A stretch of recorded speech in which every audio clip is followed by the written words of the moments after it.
নমস্কার, আমি বন্দনা। আমার কিচেনে আপনাদের সবাইকে স্বাগত জানাই।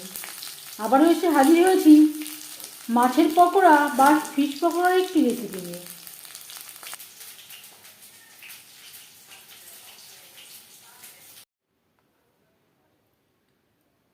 মাছের পকোড়া বা ফিশ পকোড়া তৈরি করতে এখানে আমি 9 পিস চেলা মাছ নিয়েছি। এটা একটা সামুদ্রিক মাছ। মাছ আমি পরিষ্কার করে ধুয়ে নেওয়ার পরে 10 মিনিট আগে লবণ হলুদ মেখে রেখেছিলাম। এবার যাচ্ছি নেক্সট স্টেপে। মাছ আমি অন্য একটা পাত্রে রেখে দেব। ফিশ পকোড়ার জন্য একটা ব্যাটার আমি তৈরি করে নেব। তার আগে দিয়ে দেব পাতিলেবুর রস।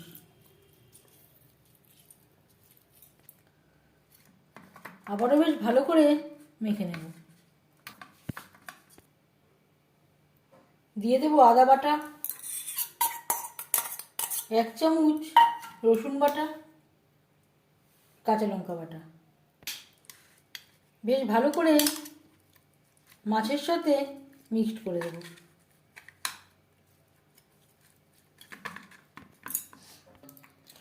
ব্যাটার তৈরি করতে নিয়ে নিয়েছি 150 গ্রামের মতো বেসন। দিয়ে দেব হলুদের গুঁড়ো, খুবই সামান্য পরিমাণে লবণ, কারণ মাছ ম্যারিনেট করার সময় আগে একবার লবণের ব্যবহার করেছিলাম। পেঁয়াজ কুচি, আর লাগছে কর্নফ্লাওয়ার, বেকিং সোডা। এতে পকোড়াগুলো মুচমুচে হবে। যদি আপনাদের কাছে কর্নফ্লাওয়ার না থাকে, এর পরিবর্তে 2-3 চামচ ময়দার ব্যবহার করতে পারেন। 1/2 চামচ গরম মশলা পাউডার।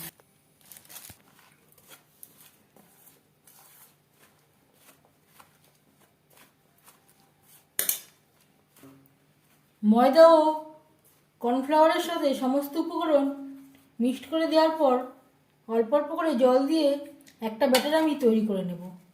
ব্যাটারটা খুব বেশি পাতলাও হবে না, আবার খুব বেশি ঘনও হবে না। বেশ ভালো করে মেখে নেওয়ার পর এতে এবার অ্যাড করব ম্যারিনেট করে রাখা মাছ।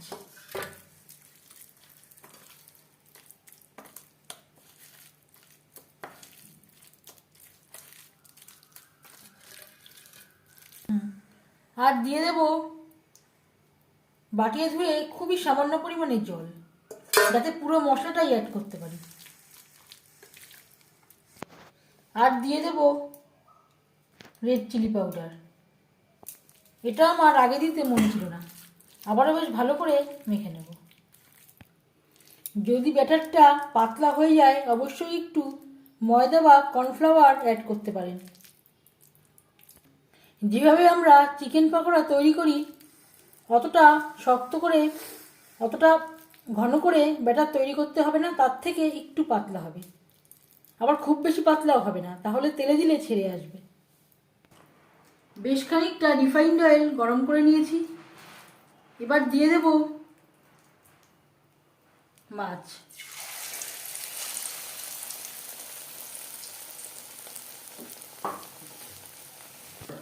অবশ্যই মাছের গায়ে দুটো সাইডে এই ব্যাটারটা দিয়ে বেশ ভালো করে কোট করে নিতে হবে।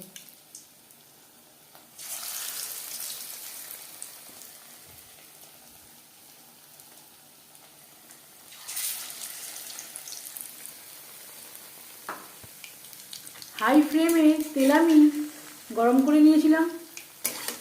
পকোড়া ভাজবো মিডিয়াম ফ্লেমে। একটা সাইড ভাজা হয়ে গেলে অপর সাইডটা উল্টে দেবো। কখনোই হাই ফ্লেমে ভাজতে যাবেন না, উপরে ভাজা হয়ে যাবে, ভেতরে কাটা থাকবার সম্ভাবনা থাকতে পারে। সবসময় চেষ্টা করবেন মিডিয়াম ফ্লেমে বা মিডিয়ামের থেকেও একটু লো ফ্লেমে ভাজলে ভালো হবে। উল্টে পাল্টে ক্রিস্পি করে ভাজা হয়ে গেছে। একটা পাত্রে উঠিয়ে নেব।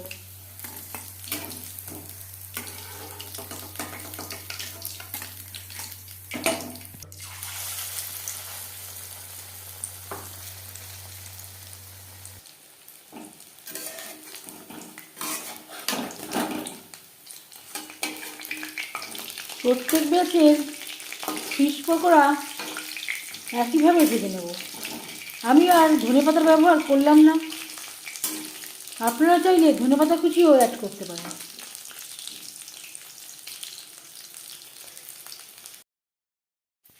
মাছের পকোড়া বা ফিশ পকোড়া রেডি সার্ভ করার জন্য। এই পকোড়ার রেসিপিটি কেমন লাগলো অবশ্যই জানাবেন কমেন্টের মাধ্যমে। যদি এই রেসিপিটি ভালো লেগে থাকে লাইক করবেন, শেয়ার করবেন, সাবস্ক্রাইব করবেন আমার চ্যানেলটিকে, বেল আইকনটা ক্লিক করে দেবেন। যখন আমি নতুন ভিডিও আপলোড দেব তার নোটিফিকেশান সবার আগে আপনার কাছে পৌঁছে যাবে।